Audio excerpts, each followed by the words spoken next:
The school board work session begins in 2 minutes. Please take your seats. Again, the school board work session begins in 2 minutes.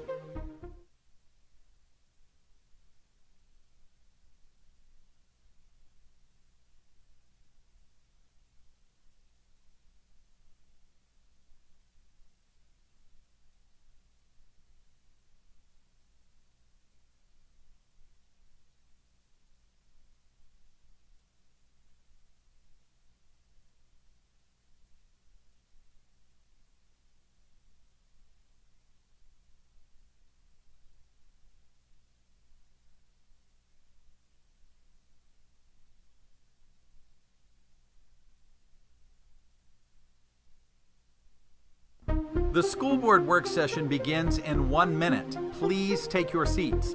Again, the school board work session begins in 1 minute.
Good rainy Thursday morning, everyone. I now call the March 28th, 2024 meeting of Administrative Briefing and Work Session of the Marion County School Board to order at 9 a.m. Please silence your electronic devices to avoid disturbing others. Mirroring and modeling how our students begin each day, I ask that you please pause with us for a moment of silence.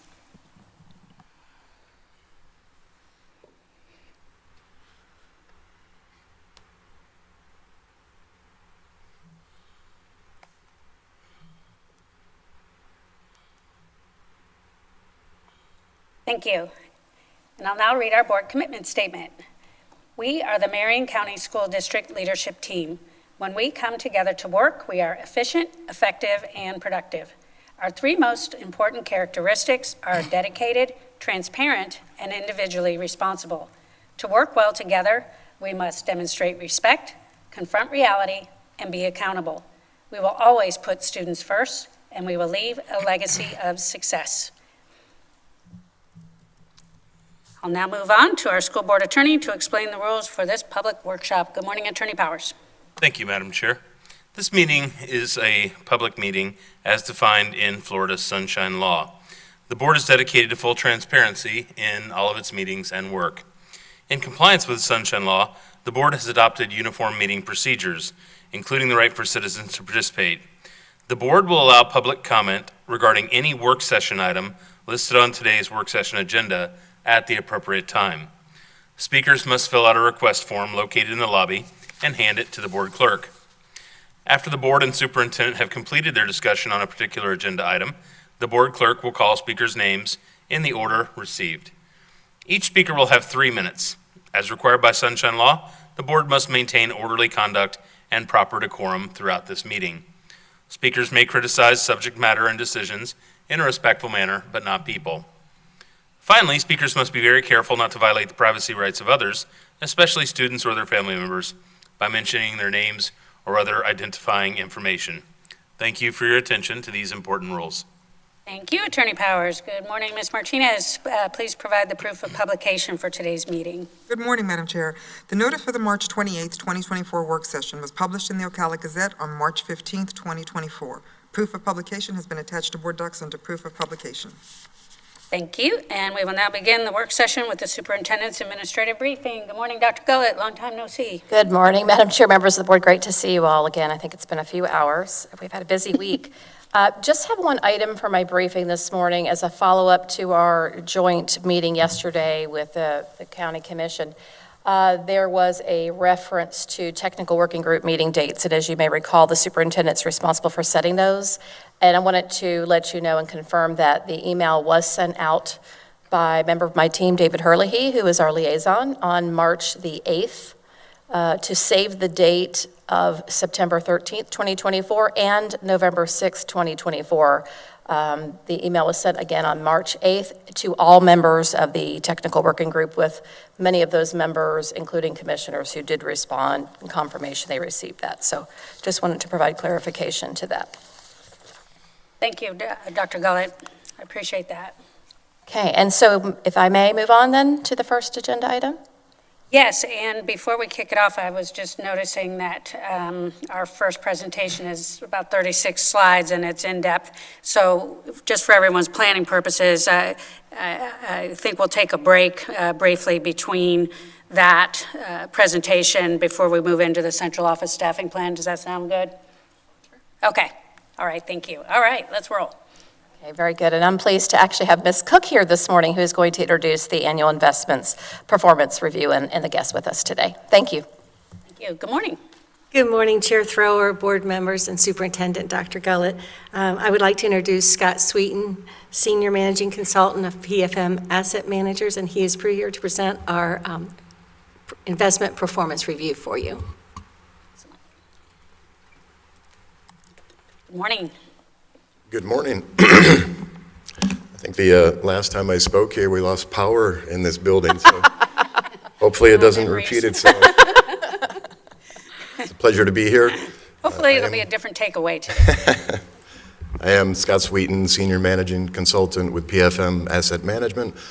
I'm going to give you a calendar year review, and just for your time's sake, I'm actually not going to cover every slide, so that's some good news.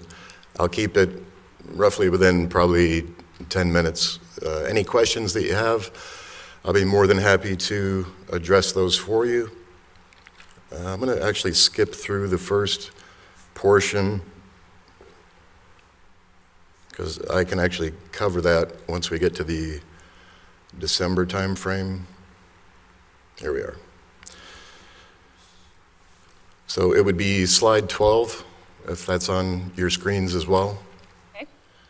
So taking a look at the portfolio as of December 31st, 2023, the core portfolio, total market value, $26,944,534. The portfolio effective duration, 1.76 years.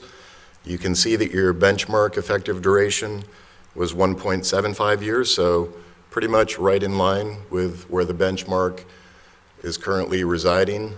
From a strategy standpoint, we're probably going to maintain that. As we move forward, we may incrementally start to move the duration out a bit as the Fed starts to cut rates, as we start to see the yield curve normalize at some point. And also, just taking a look at your yield at cost, that's actually what the portfolio was yielding as of December 31st. That was 3.84%. I took a look just for an update for reference for you all. The yield at cost at the end of February of 2024, it's actually up to a little bit over 4%, 4.03. So you can see that the portfolio and the yields that we are reinvesting at or investing new money into, obviously that's starting to pay dividends for the portfolio. Yield at market, 4.26. That's basically just a general indicator on where the market was at that particular time and place. So other than that, very high-rated portfolio, AA rated. If we look at the upper right quadrant, that's the sector allocation breakdown. You can see that you're very well diversified. Roughly half of the portfolio is in U.S. Treasuries. With the volatility in 2023, Treasuries certainly were a good place for a large portion of the portfolio. Usually there's a flight to quality, which means money does flow into Treasuries at that point. Asset-backed securities, corporates, so again, you can see you're very well diversified. And in the lower right quadrant, that's just a different visual of your duration distribution. And again, you can see the majority of the portfolio is very liquid. Now, from a compliance standpoint, sector allocation analytics, the gray portion of the bar indicates the maximum levels permitted by your investment policy. The blue shaded region would be where you were allocated as of December 31st. So just a quick takeaway, we have a very healthy buffer between where you're allocated and the limits of your investment policy. So you're in great shape from a compliance standpoint.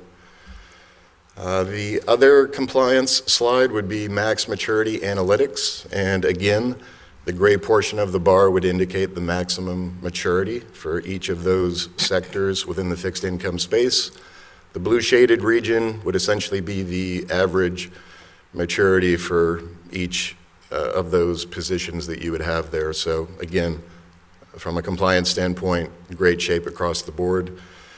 The next two slides, really just a great bird's eye view of the overall holdings of the portfolio. You can see on the left slide the security type, and in the middle portion you can see what percentage that each of those comprise of the overall portfolio, and then ratings from S&P, Moody's, and Fitch. So just a great overall reference for the holdings in the portfolio as of that date. Now the slide that you're probably most concerned about, if we look at performance, just in the fourth quarter, you can see the portfolio had a positive return of 2.64%. The benchmark was at a 2.49, so we had a healthy outperformance over the benchmark. If we take a look at the last 12 months, which as a calendar year review, you can see the portfolio had a positive return of 4.9%. The benchmark was at a 4.27%, so again, very healthy outperformance over the benchmark. And if we look a little bit further out, 3 years, 5 years, and over the last 10 years, we've had healthy outperformance over the benchmark. So from a strategy standpoint and performance, we're doing very well. The one thing that I'll point out, if you look right below the bar chart, where basically it's labeled as market value basis earnings, you can see the interest earned, that was just in the fourth quarter, and change in market value. So the total dollar return just in the fourth quarter, almost $700,000. So pretty significant with the volatility that we did experience. Any questions on the portfolio? Other than that, I'll kind of give a broad overview on the market, the economy, and what we anticipate going forward. Thank you. I just have a quick comment. It's really interesting how the durations are so short, and a lot of investment in government paper, it's the safest place to be, and the returns are pretty darn good. It's just an interesting time in the markets. Right. Maybe you can thank the inverted yield curve for that right now. Absolutely. That's all. Thanks. Thank you. So just taking a look at the current market themes, I'll just give a broad overview. The economy in general, very strong across the board, no matter what indicators that we're currently monitoring. Inflation is cooling off regardless of the economic indicator that we are tracking. Tomorrow will actually be a pretty significant day. The personal consumption expenditure number comes out in the morning. It's kind of ironic that the market will be closed, but So we'll probably have to wait until Monday to see what the reaction to that is. But for the most part, you're going to hear the term sticky inflation or stubborn inflation, and that's primarily the consumer price index. It's continuing to hover around 3% for about the last 3 months. So until that actually breaks below that 3% barrier, you'll probably continue to hear that label. The personal consumption expenditure number, the last reading we had on that was 2.8%. That's actually pretty significant because that is the main indicator that the Fed monitors. And historically, they would like to see that at 2%. So we are trending in the right direction, slowly but surely.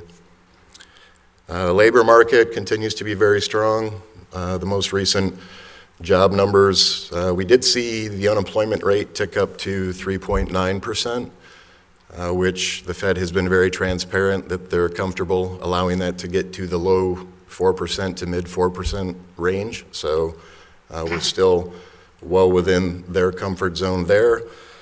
The Federal Reserve, that's basically where the volatility began in December. The Fed pivoted at that time, which basically means they came out, they were very transparent that they were going to change their strategy in 2024.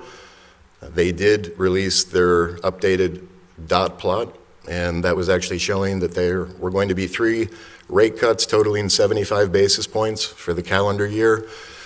The market at that time was much more aggressive. They were pricing in at least 6 rate cuts, which that has changed quite a bit since then. But again, the Fed and Chairman Powell have stated even most recently they do still anticipate to cut rates this calendar year by 75 basis points. So you will see the short end of the curve pretty much move lock and step with the Fed funds rate being cut. And outside of that, I'll basically give you an idea with treasuries and the volatility that we looked at just in November and December. This is basically just a chart of the 2-year treasury yield. That's fairly volatile when it comes to economic indicators and commentary from the Federal Reserve. Just looking at 3 specific dates, you can see November 14th, the CPI came in cooler than expected, which is a positive. It came in lower than expectations. You can see the 2-year Treasury actually dropped 20 basis points on that specific day. And then the last week of November, that's when the Fed came out and basically explained that their strategy was going to be changing in the calendar year 2024. You can see it dropped another 41 basis points that week. And then December 13th, that's when the Fed actually came out with their updated dot plot, and you can see that dropped another 30 basis points. Yields have recovered quite a bit since then, as I'll show you when we get to the yield curve. Again, just taking a look at consumer price index gives you a good visual on inflation. If we look at May of 2022, you can see that we actually peaked out well above 9%. And then we've had a slow and steady decline, which certainly is a positive. And currently we're hovering, the most recent reading in February was 3.2%. So again, we just continue to trend within that 3.1, 3.2% range. GDP, again, just another indication of how strong the economy is. You can see in the third quarter, we actually had a reading well above expectations. That was 4.9%, a bit of an anomaly from a historical standpoint. In the fourth quarter, we've had 2 estimates so far, but the expectation is actually for 2.6%, and the most recent reading that we had there is 3.3. So again, for the calendar year 2023, GDP was above 3%, so a very strong year for the economy. This particular slide would be, well, it was the most recent dot plot as of December 31st, but the Fed has released their most recent updated dot plot. But Each of those dots would represent a member of the Federal Reserve and where they anticipate the Fed funds rate to be.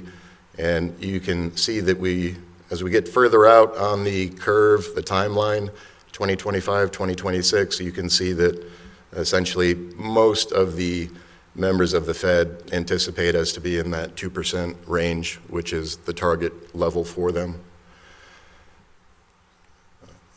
Basically, just taking a look at the inverted yield curve.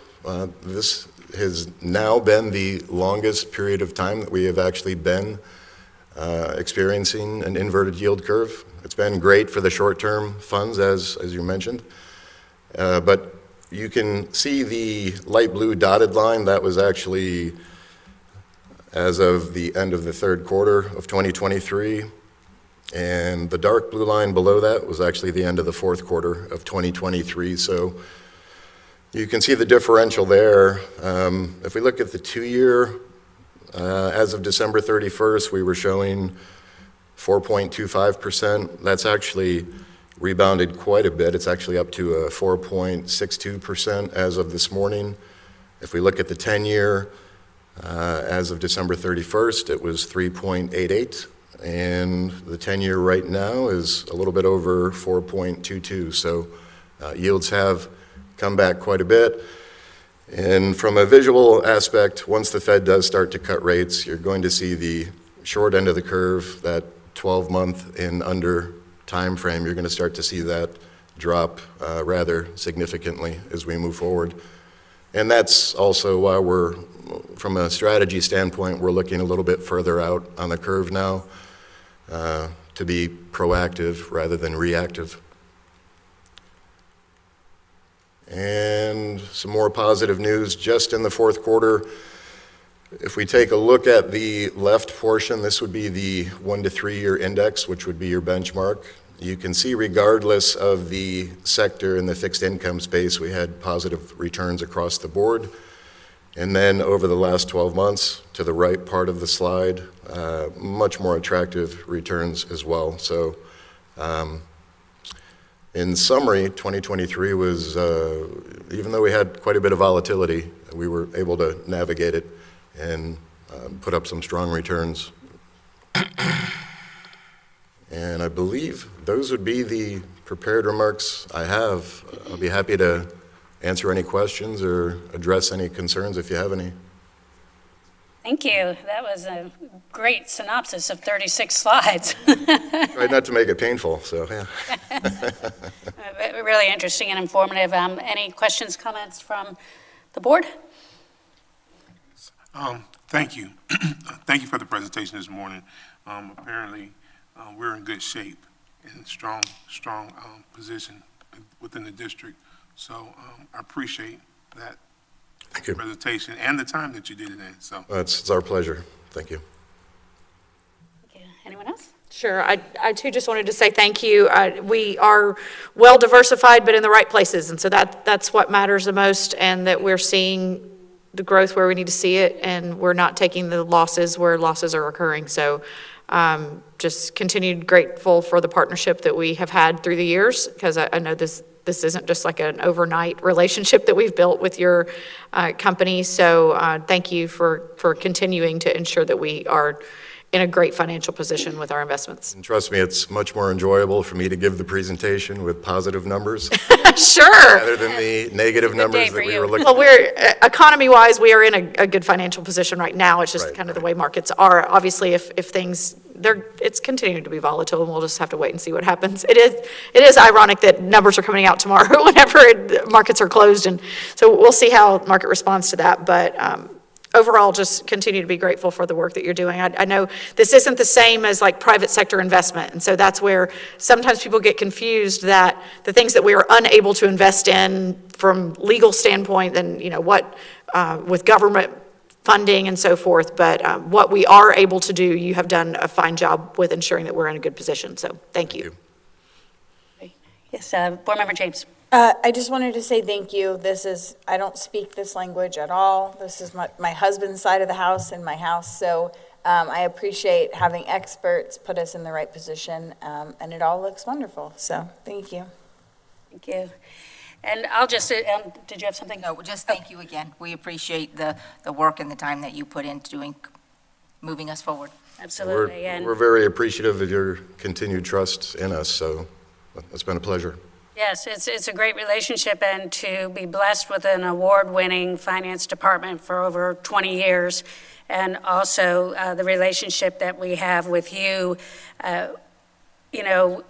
Other districts have gotten themselves into trouble financially, and I would never want to be falsely accused of mismanagement of any kind of funds. So actually, your presentation today is very well timed. It is confirmation that we're very much on the right track and doing all we can do to protect we taxpayers' money. So thanks again, appreciate it. Thank you. All good? We're good? I think that's it. Okay. Thank you very much. Yes, unless there's any public comment. All right, hearing none. All right, board, what's your pleasure? Should we roll into the, okay. Dr. Gullett? Ready to move on? Yes. Okay, wonderful. Shorter than expected, right?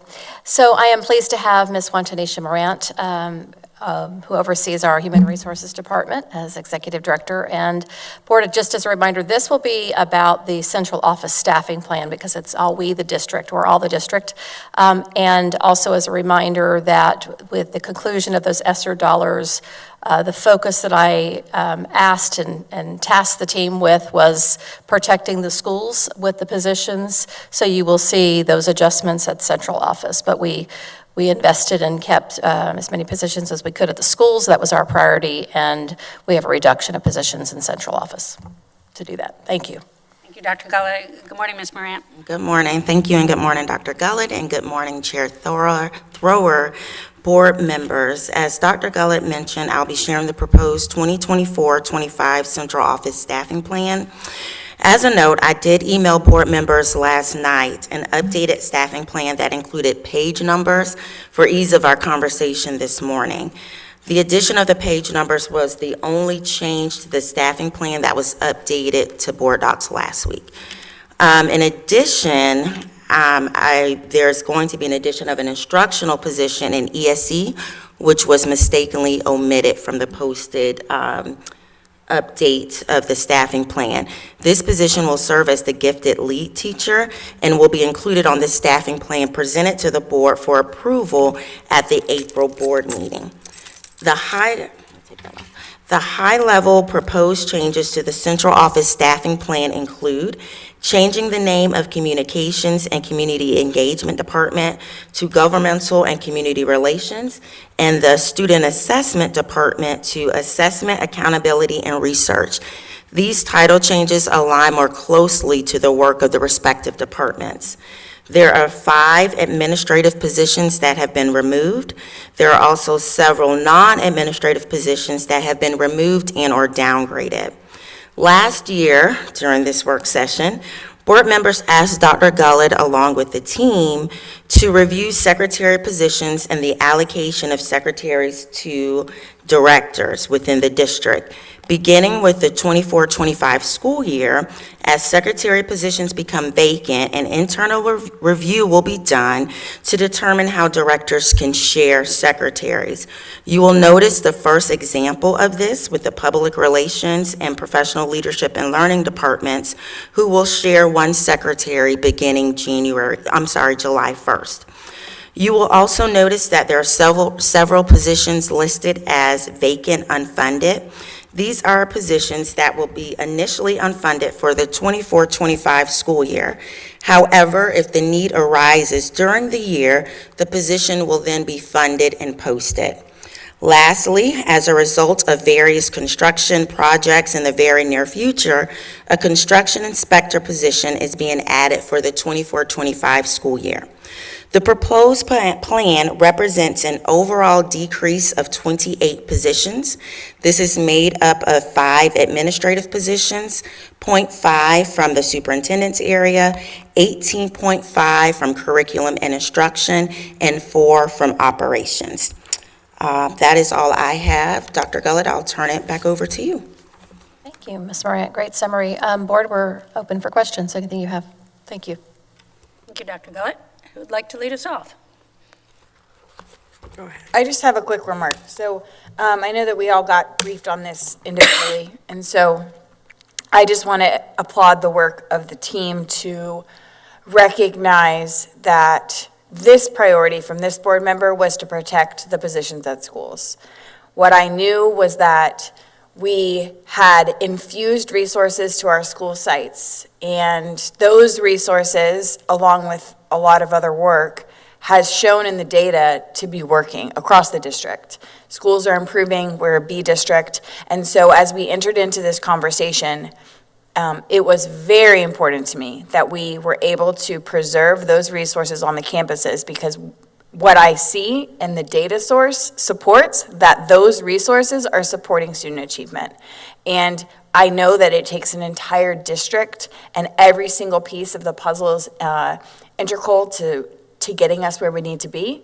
But being a former school-based employee myself, I find the most value in what we're doing on our campuses. And so I am grateful for being able to maintain every single ESSER-funded position that we had at schools, and I applaud the team's work for prioritizing that.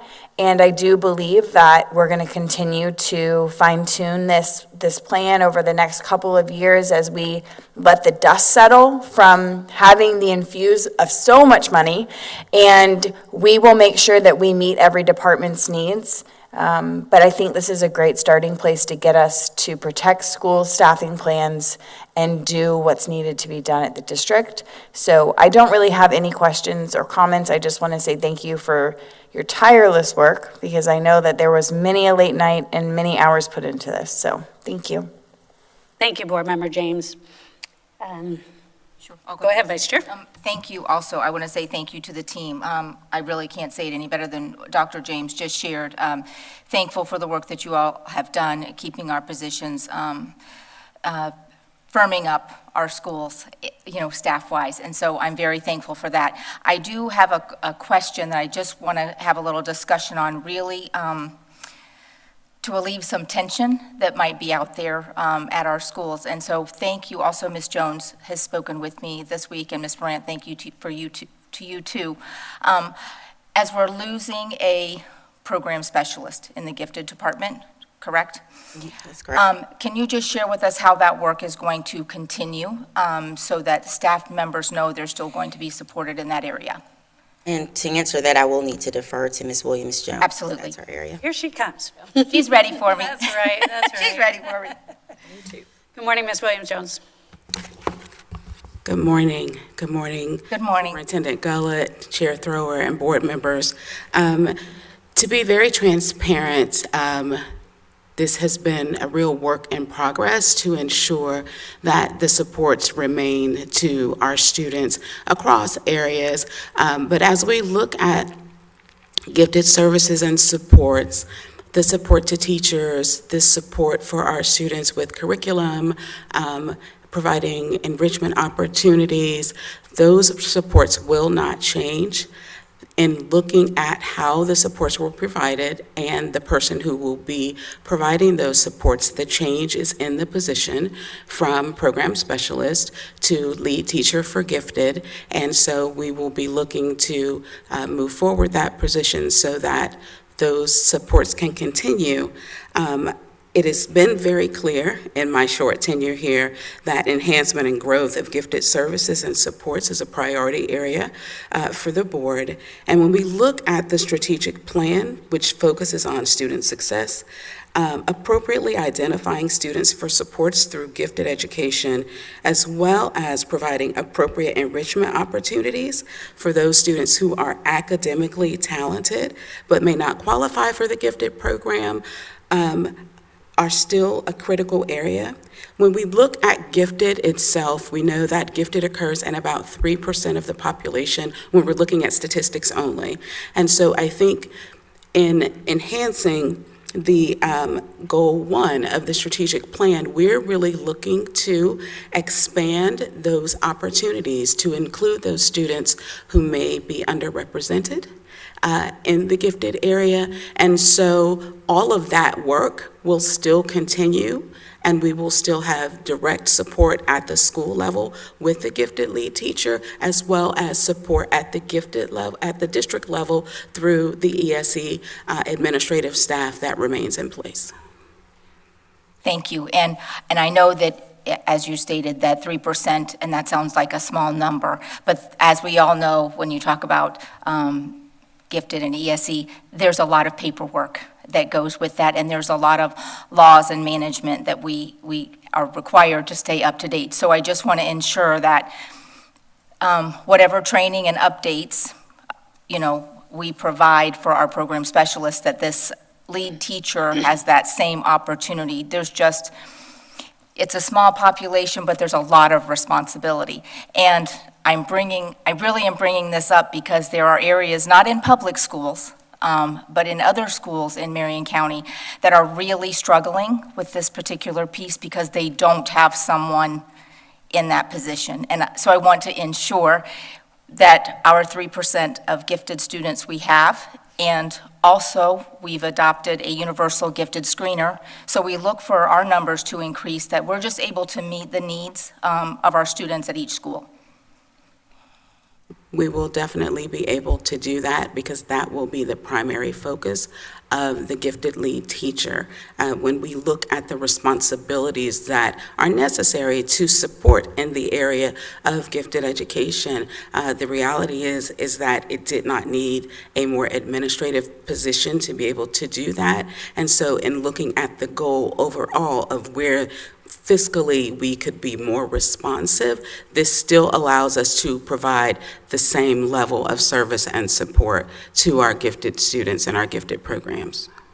Thank you very much, Mrs. Jones. I appreciate you. Thank you. Thank you, Vice Chair. Board Member Campbell. Thank you, and I appreciate the conversations we've had thus far on this because I have lots of questions, having 2 gifted children myself and a high achiever that's not classified as gifted, and I was a gifted student myself.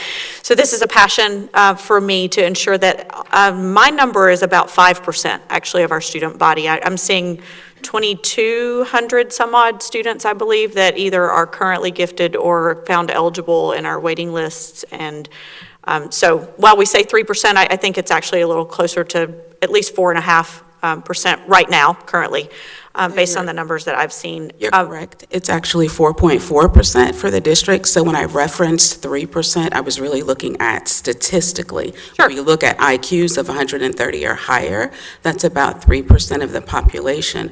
But it has been the work of the board to expand opportunities for students who don't necessarily pass the eye test for gifted to be included with things like the gifted screener. So you are correct. That is why we do reflect a larger number than that 3% that is included in the students in Marion County that are receiving gifted services and supports.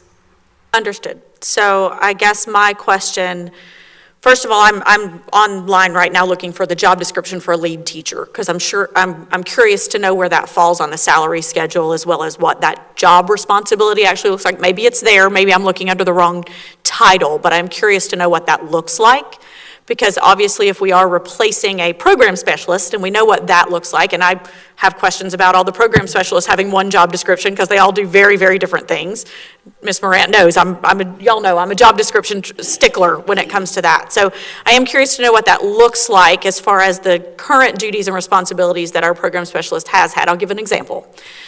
We have professional development that's currently occurring under this program specialist that is ensuring that our gifted teachers have that support from professional development and all the myriad of things that they are teaching, in addition to helping potential teachers receive gifted certifications, that kind of thing. So I'm assuming that's just going to be taken off that plate altogether from the lead teacher, because that would not be a responsibility of the lead teacher. That's kind of a question. So Ms. Morant can join me as Sure. well. When we look at, and this is my understanding, and she is the HR expert, when we look at instructional positions, there is an instructional job description. I don't know that there are specifications among that. I think there is some confusion, perhaps, and when we look at our program specialists and the responsibilities that they have, because Typically, that is instructional support along whatever that continuum may be. So for the gifted program specialist, it has been providing supports with EPs and professional learning to support teachers with gifted endorsement and things of that nature. Moving that to an instructional position doesn't necessarily mean that we need to remove any of those responsibilities, because we can determine the best fit of the job responsibilities for the person in that position under the instructional umbrella. So it's not like it has moved from an administrative position to now an instructional position, because I understand that technically program specialists are not instructional. But when you look at the qualifications for program specialists, it doesn't require certain levels of ed leadership or advanced degree. So the person in those roles often are consistent with our instructional staff with advanced degrees. So I think it's really looking specifically at what we need this person to do. And those are things that we will be ironing out through HR and other conversations before that position is actually posted and filled. So we can anticipate a new job description for a gifted lead teacher? I will defer to Ms. Morant for that. Because it's something we currently don't have. So I mean, that, when this board has approved previous new positions in a district staffing plan, it's because we currently don't have a job description for said position. So this does sound like, especially since it's not even in black and white right now, and I know that the oversight occurred and you spelled that out verbally, but as we look to a new position called a gifted lead teacher, can we anticipate having a new job description for said person? So Ms. Williams-Jones answered the question perfectly. Right now, for instructional positions, they're under that instructional umbrella. If it is warranted that this needs to be a completely separate position, then like we did last year, once the actual staffing plan is approved for the position, if it is approved, then we would work towards, with the union, with HR, with the ESC department, in crafting an appropriate job description if that's what is needed. But I think Ms. Williams-Jones, and it's similar to what we shared last year, was able to spell out the responsibilities of that position. Okay, so that was not an answer of yes. So I'll just take that as it's still a work in progress, and at this point, this board hasn't necessarily approved that to occur, which is, okay, that's fine. So, because again, we don't have it in black and white, so whenever the time comes for us to vote on it, then we will. I think I have additional questions on the current position has been used to fill some voids because we don't have the number of gifted endorsed teachers in the district that we potentially do need, with nearly 5% of our student population needing these services. So will this gifted lead teacher be based in one school and one school alone?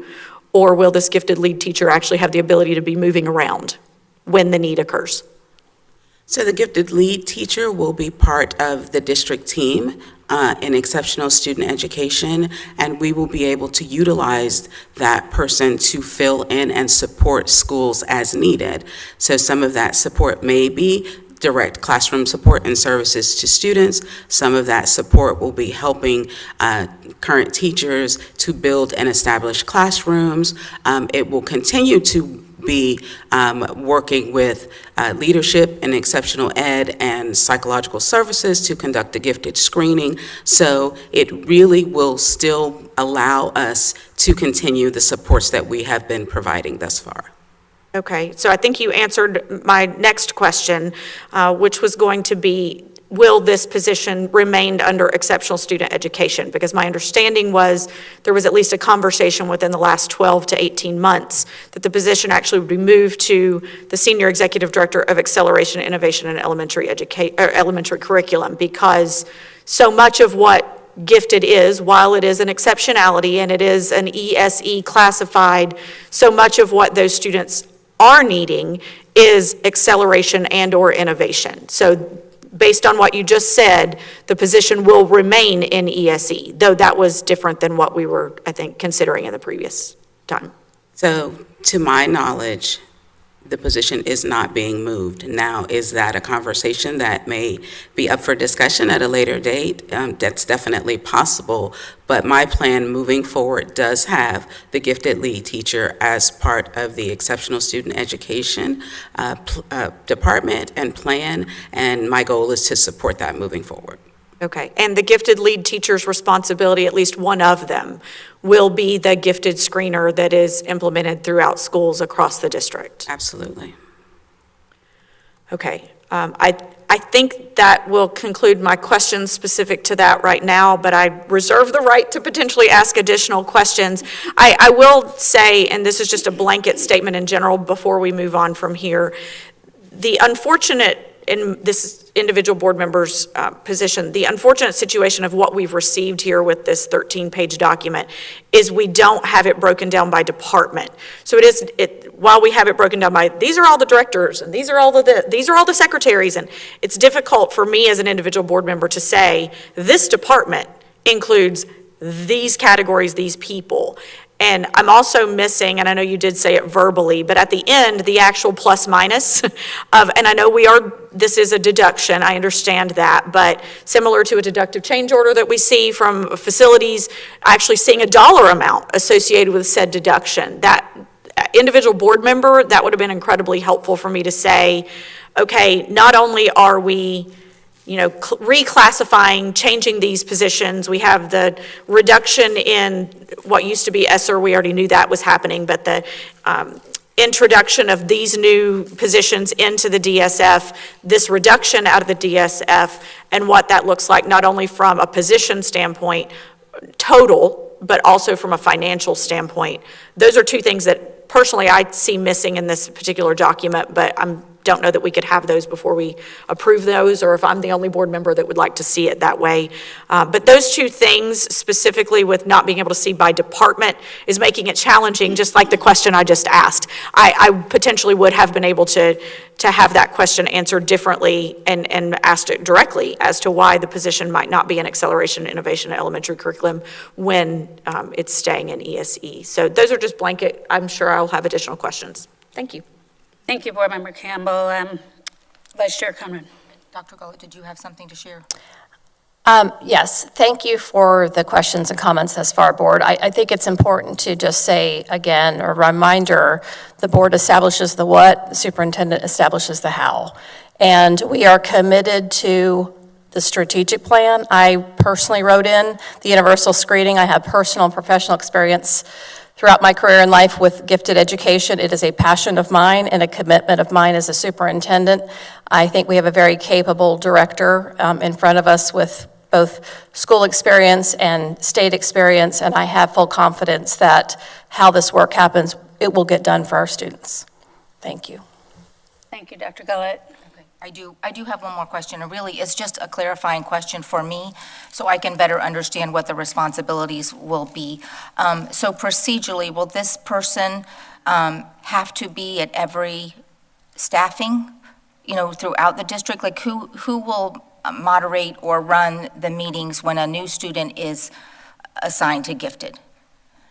So the gifted teacher can actually host the EP meeting with the parent in order to sign, to get them enrolled into the program. But that is part of a larger staffing typically, so you will have either the lead teacher or an ESE specialist supporting the completion of the paperwork, but the gifted teacher for that unit, probably in conjunction with the lead teacher, will have created the goals for the EP, and then the parent has the ability to give consent for services in the program. So it's typically a combination of folks who are involved in the eligibility process, and players can change depending on the school, but the gifted lead teacher will obviously facilitate getting to that point, but they may not have to be involved in every single meeting,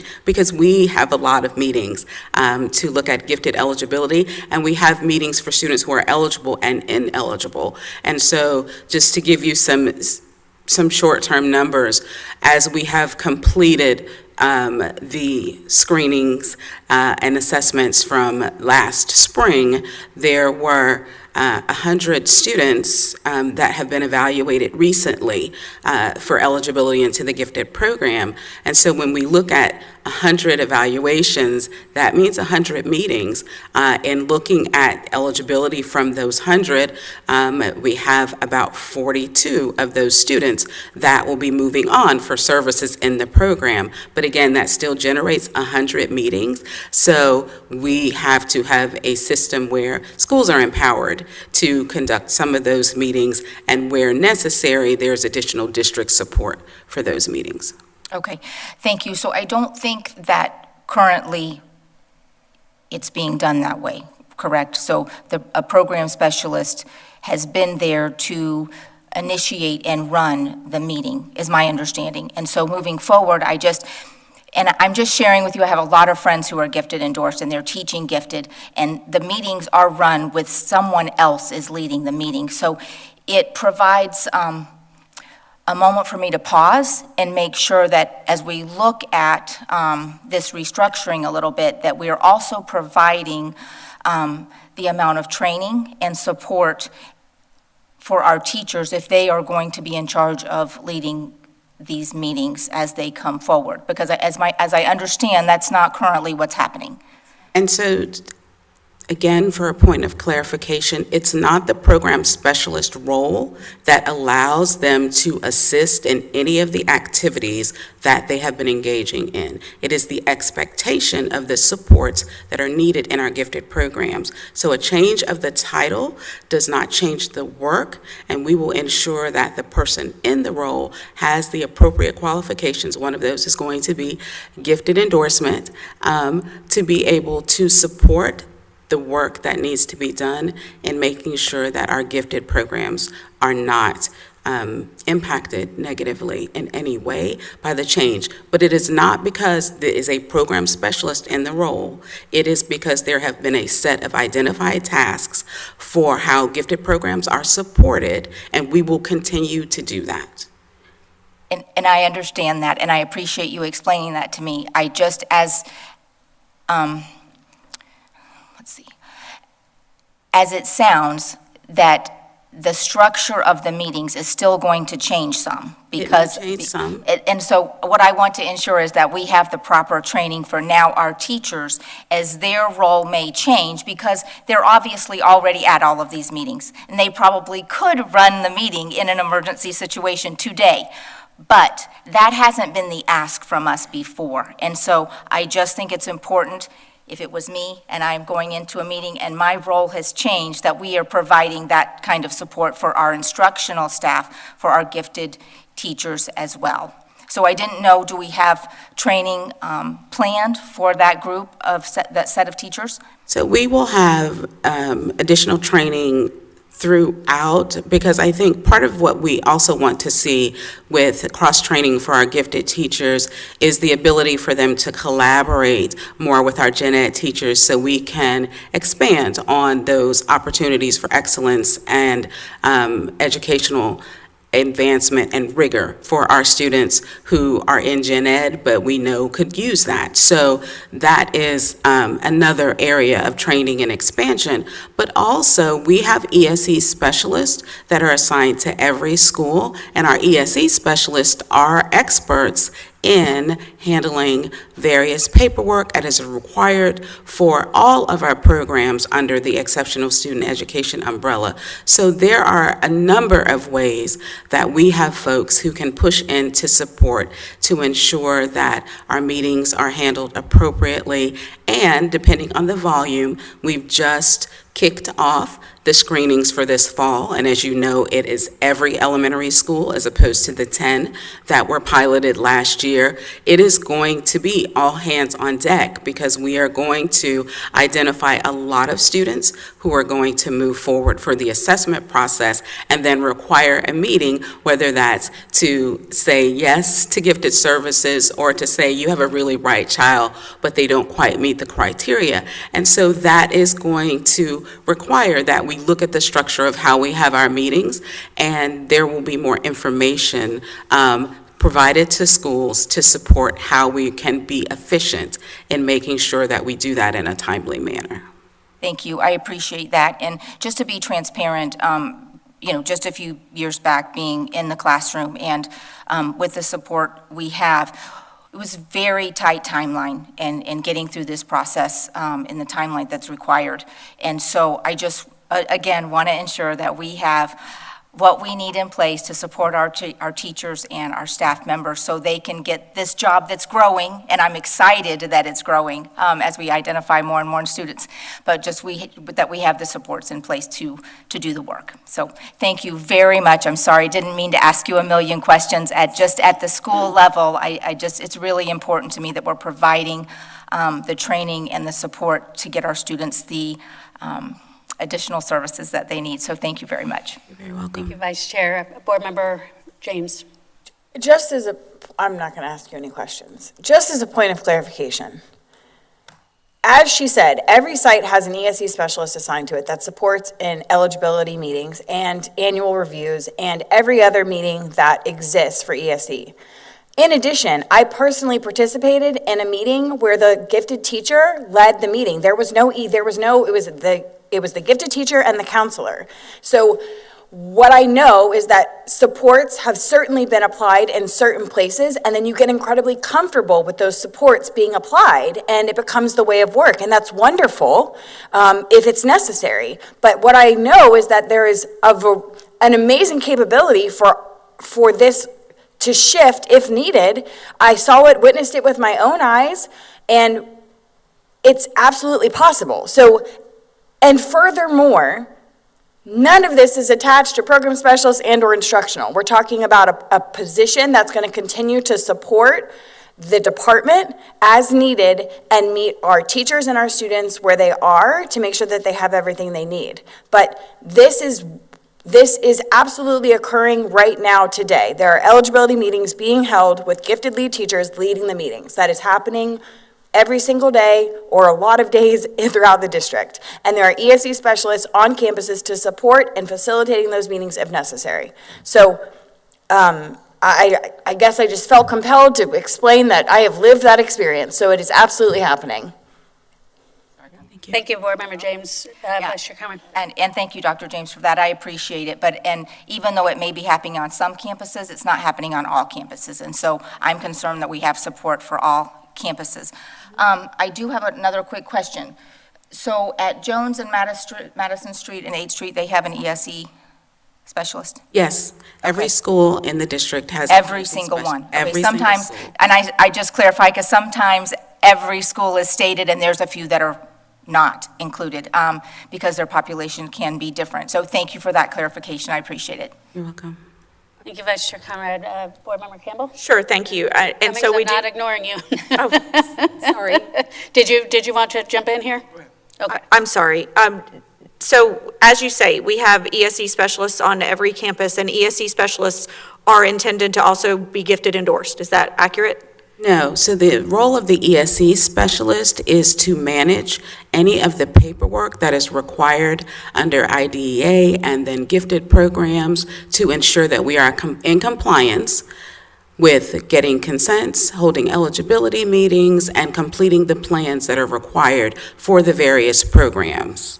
Okay, so, but if they are not trained in gifted and/or gifted endorsed, as we know, gifted isn't funded through IDEA. So just ensuring that we're talking apples to apples here, that the people who actually are sitting in these meetings and who potentially are on each campus are actually able to support the students that have the need of gifted services.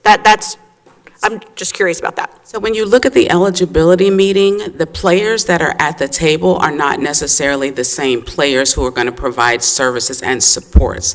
The role of the ESE specialist in the meeting would be to ensure that we are in compliance with delivering parents their rights, that we have an EP, that the teacher will present and provide to the parents, and ensuring that all documentation is completed so that the student is accurately staffed into the program.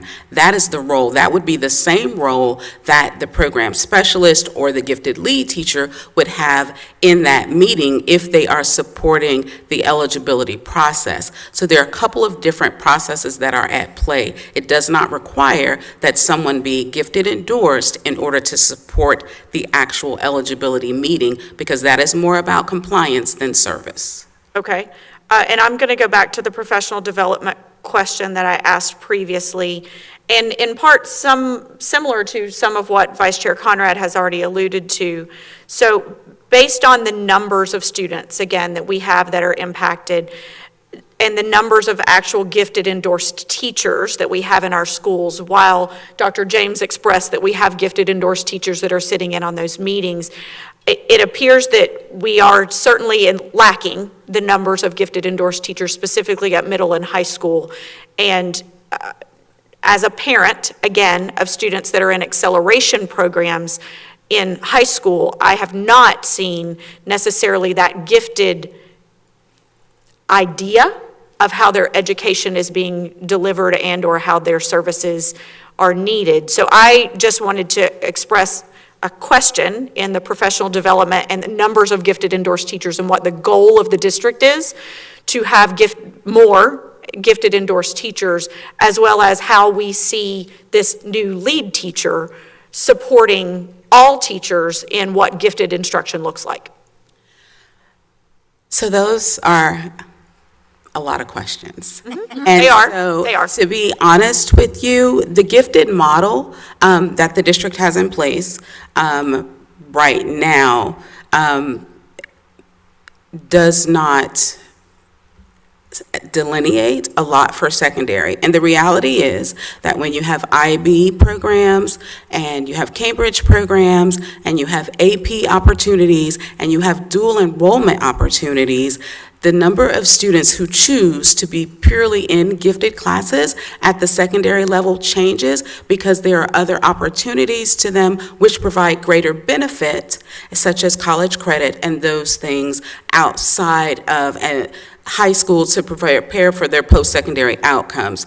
So if restructuring to look at offering more purely gifted classes in middle and high school is a request of the board, then I think that would require that we look at the data and do some needs assessments to determine how we would expand in that way, because honestly, at secondary, there is competition for those students who may be identified as gifted because the options are so great.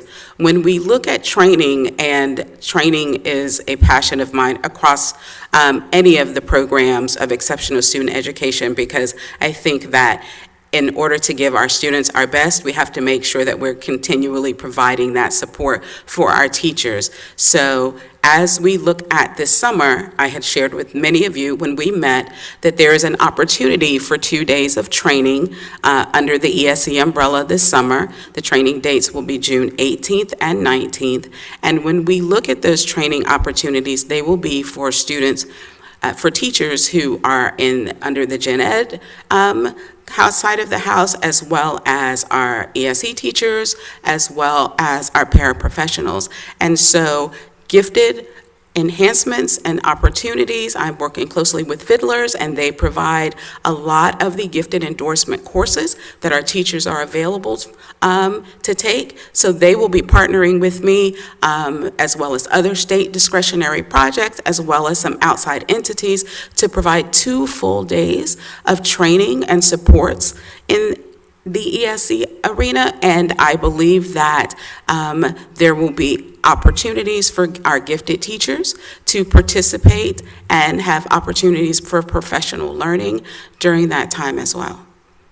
Okay, thank you. You're welcome. Just one clarification there, and this is just an individual parental perspective. And while I understand what we're talking about right now may appear that we are delving into the how this will be delivered.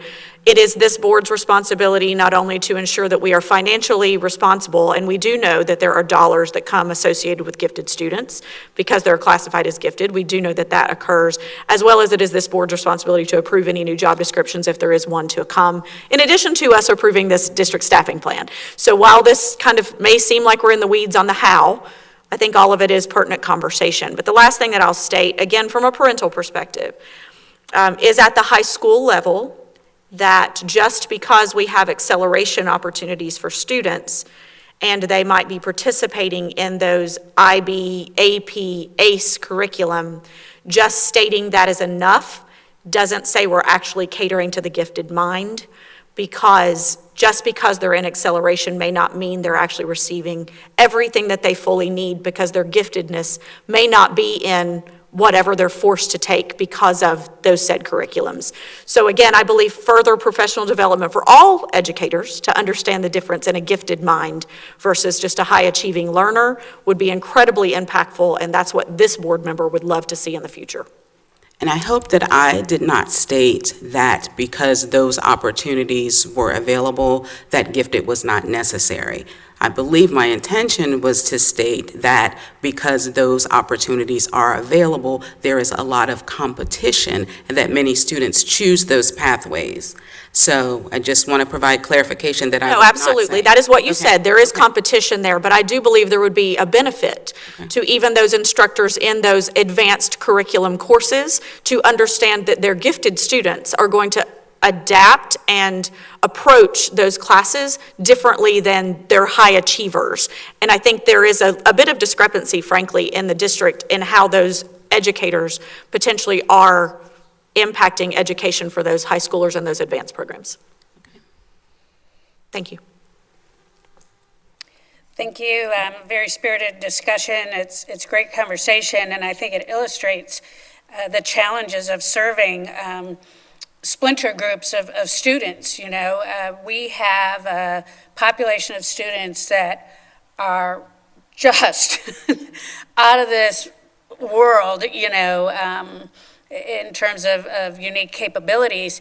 And in my years, I've seen that across the whole spectrum of functioning level. And it reminds me of the painting, Dr. Gullett, that you shared yesterday at the joint meeting. I know exactly who that student is. I know that student's story.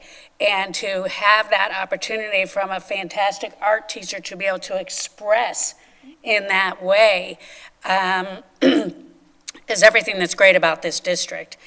And so as we continue to navigate through this, there are a lot of questions. Having been an ESC specialist myself, I do know that the gifted meetings can take on a very different tone, especially if you're telling a parent no, that their child just doesn't meet criteria. You want to, as a specialist or as that gifted teacher, to have some background and some preparation to be able to have those conversations, challenging or celebratory. And so I feel like that's kind of what I'm hearing, just wanting to make sure these students are incredibly well served, because obviously we're here to help every student succeed, and also making sure that within the changes, which is never comfortable for a lot of people, that there is that feeling like, okay, you know, I know what I'm going to be walking into here. It's not going to be just speech. You know, we've got this. So, yes, thank you. Board Member Cummings. Thank you. Ms. Jones, Ms. Moran, thank y'all, because y'all just got grilled on a staffing plan. We were dealing with a staffing plan, and y'all got grilled about ESC and gifted.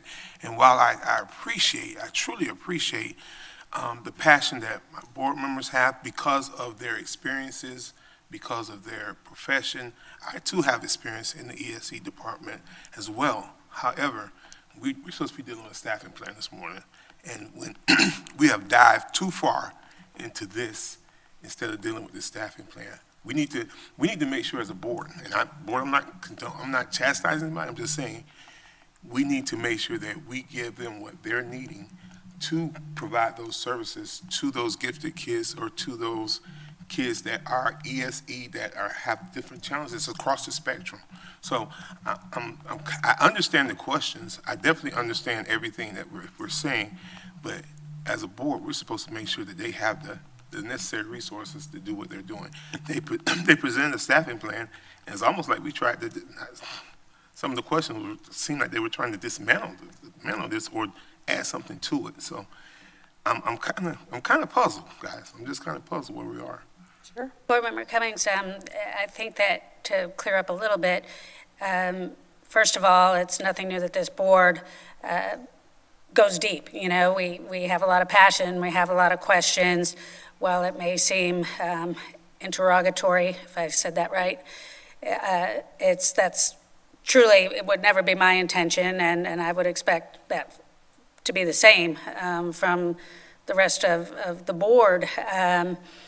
And also, too, it comes from, and not every board member gets the same phone calls, you know, and emails from in the trenches, so to speak.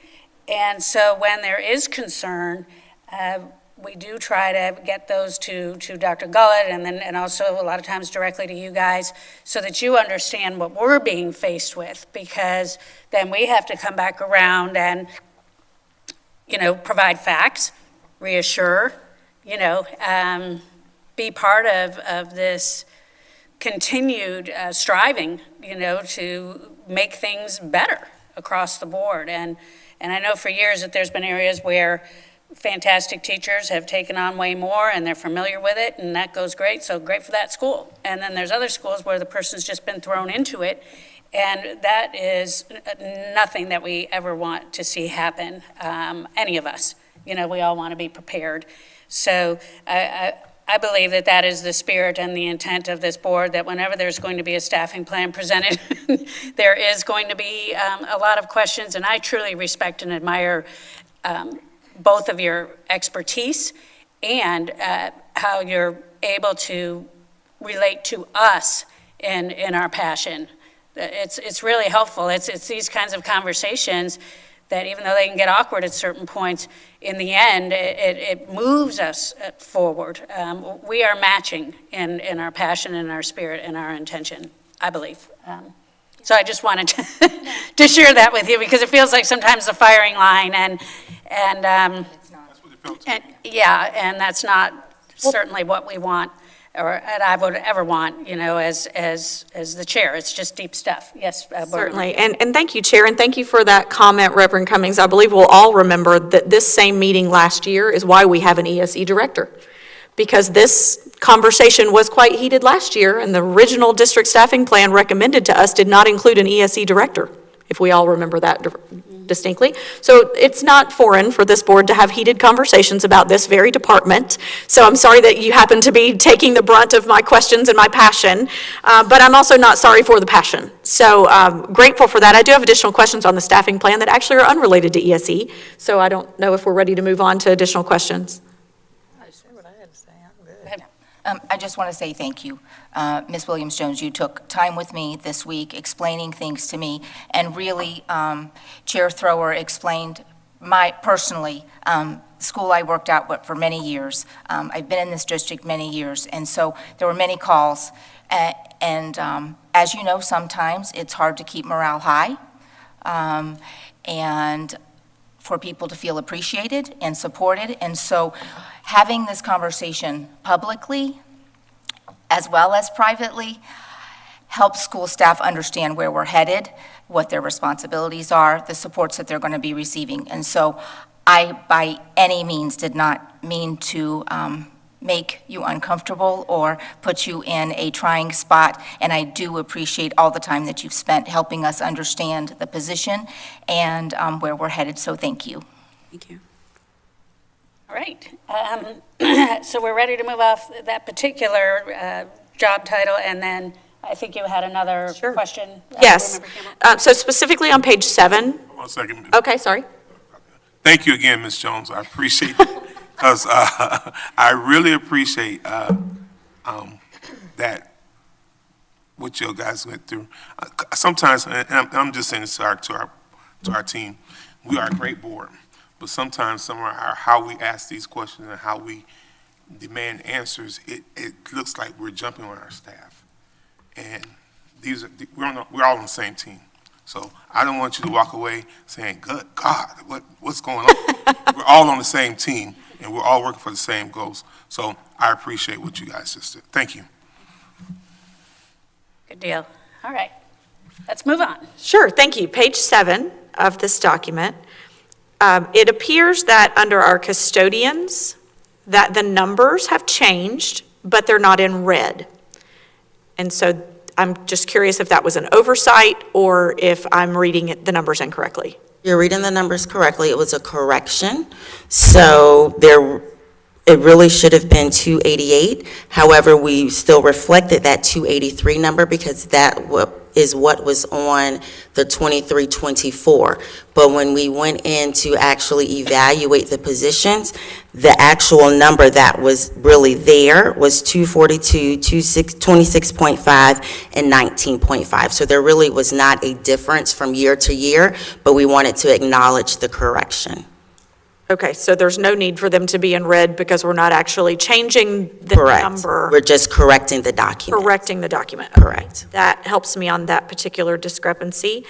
I have had a conversation with Dr. Gullett briefly and just wanted to have a conversation specifically about grounds operations and grounds crew, landscaping, that kind of, and I'm assuming that there hasn't been a recommendation for any additional support there, but from this board seat, I would like for us to, potentially not this year, but in the future, look to what the amount of acreage is that we actually are supporting. We do a really good job of talking about 7+ million square feet under roof that our HVAC technicians are having to maintain, but we don't talk about the acreage and or the number of fields, specifically athletic fields, that a particular one employee might be responsible for, sprinkler heads, and I've had recent conversation with athletic directors who are just struggling with weed control and moles in their outfields of their baseball and softball fields. So this gave me an ample opportunity to just take a look and say, wow, we only have one person doing that across the entire district. And so I think it would be helpful for us, potentially not this year, but since that recommendation hasn't come out of that department for that request, I just would like to publicly say, I think it gives us ample opportunity to look at specifically what those responsibilities are of some of those employees that are specifically maintaining the outdoor spaces on our campuses, which is more than just mowing the lawn. And specifically when we have those outward-facing, community-involving locations like our athletic fields, potentially additional attention should be paid to those. And as we add an 8th high school in the next 2 years, I would see the need for us to certainly increase a position there and or change a job description to have a specific person responsible for some of that outward information. The only other thing that I wanted to mention while we're talking district staffing plan is this board was very passionate, I believe last year, about ensuring that we had nursing, and we started hiring nursing. I don't see an increase there recommended. The district-based nurses, there are still 9, and then school psychologists, there are 23. So those are 2 areas we had passionate discussion about in the past, and I don't see any recommendation for increasing that. And I was anticipating that we would try to get to a level that for nursing, that we would certainly have more than 1 to 3, 1 to 4 schools, and then school psychologists, potentially more than a 1 to 2 on our schools. And I didn't see that increase, and I didn't know if there was conversation about that or if we're just comfortable where those numbers are. Okay, so thank you for your comments. Your first one relating to the groundskeeper, I will definitely have made note, and I will follow up with Ms. Dobbins. But I would like to say, as a team, starting with the Dr. Gullett and then everyone in leadership, executive cabinet, the request to departments, as we've stated before, the primary goal or the main goal was to ensure that our schools received the staff they need and they were able to maintain the staff they need. As you said many times from the dais, doing that and moving that money means things come from the district. So I know that's something you share often. And so this year, the focus was, and the ask to the departments was, if you are able to maintain as status quo, we really need to do that, because as it's no secret with ESSER going away, and we had 300-plus positions that were funded out of ESSER, so that money is now coming from other grants, but the majority of it is coming from districts, from district funds. And I will pause to say, I know a little bit to be dangerous, so I don't want to go too far down the finance, because that is not my expertise. However, I think us coming back and having those discussions maybe next year or the following year would probably be most appropriate, but we did not have numerous or many recommendations to increase positions from the central office level. Thank you. That concludes all the questions I have. Okay, thank you. Vice Chair Conrad.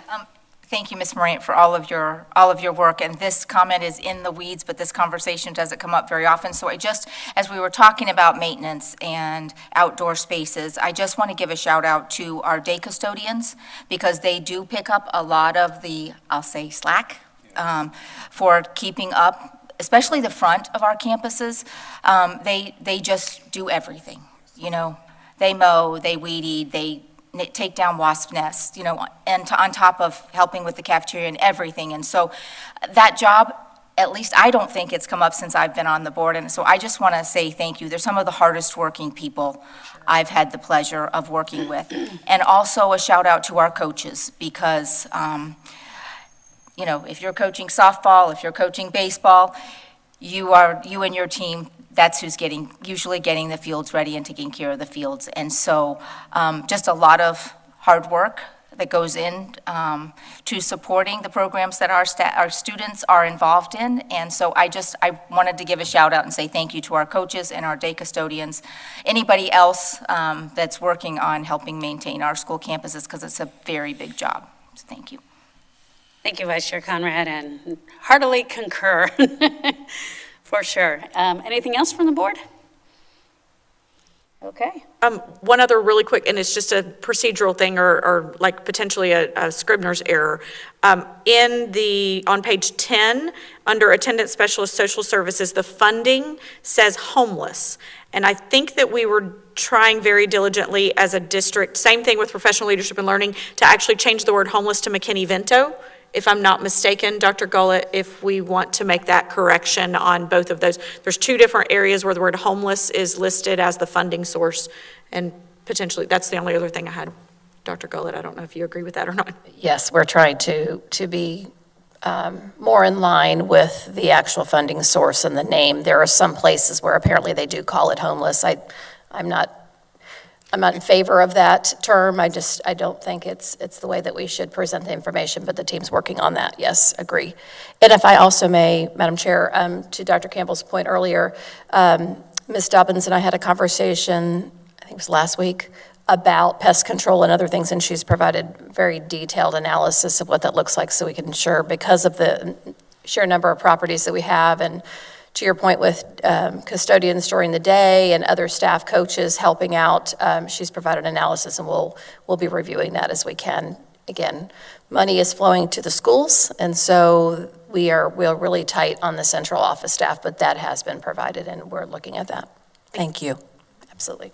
Thank you, Dr. Gullett. Yes, you made that clear at the beginning of this budget cycle, you know, as we started to move into it, that it was going to be a very lean year, and, you know, protecting the schools was everyone's priority, you know, up here. That's our core business. I'm thinking also just about this whole conversation about landscaping, and I think about all of our communities and how many landscapers there are that are getting well paid to do those kinds of things. Makes me wonder about another career pathway. I don't know if there's an actual industry certification for landscape management. I know that can go into landscape architect and owning a yard stop, and shameless plug, yard stop, you're awesome. But you see where my mind goes. And you know, I know years ago at Hillcrest anyway, that was kind of a vocational responsibility for some of the kids. You know, they mowed out there and weed eated and stuff at their ability levels and really, really enjoyed it. I mean, if you're an outdoor hands-on kid, you like that stuff and you don't mind getting bit by a fire ant or whatever it is. So just something to think about. Small engine repair certification. Well, yeah, that too. Could say Mike Small Engine. I could just go on and on. Having come from a farm, I do realize, you know, that there's a lot of potential. And so who knows?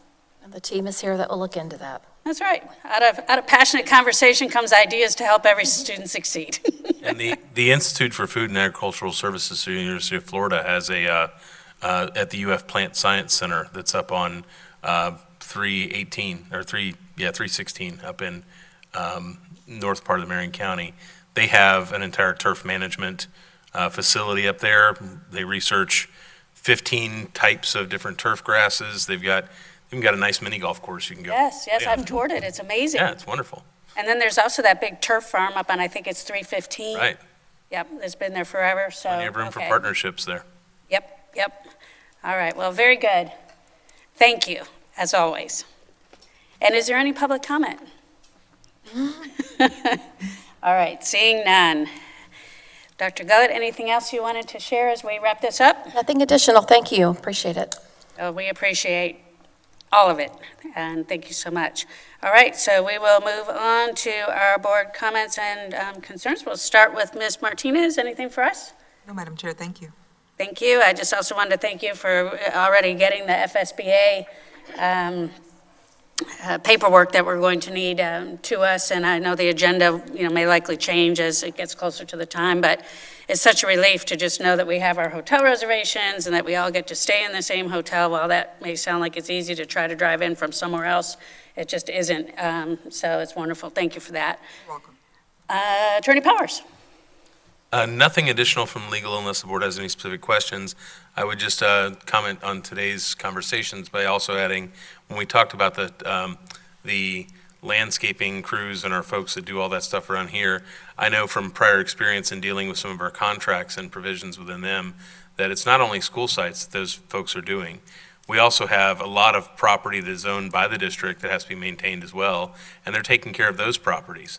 In addition, we have places like, I believe Silver River is still done by our landscape folks, not the county. We've got Camp Kiwanis during certain portions of the year. We still do a significant amount of maintenance. There's a lot of outlying areas that we've got to haul equipment to back and forth and do things, and so that means that pretty much whenever the rain is raining and the sun is shining and it's not so cold the grass isn't growing, they're very busy with those projects. And during that other month of the year, February, because Florida only has 2 seasons, summer and February, they're doing a million things. So I just it's amazing in a role like this, you see how departments work and how often things that you would never consider, the amount that is on their plate has to get done. So kudos to them. Absolutely. Thank you, Attorney Powers. Well, while I'm glancing in that direction, Board Member James. Nothing, no further comment. Thank you. Board Member Cummings. I take that back. There is. Very, very excellent meeting. Lot of input, a lot of things. But I want to go back to yesterday. I want to thank you guys, and I want to give kudos to our superintendent and the team that presented yesterday in the joint meeting.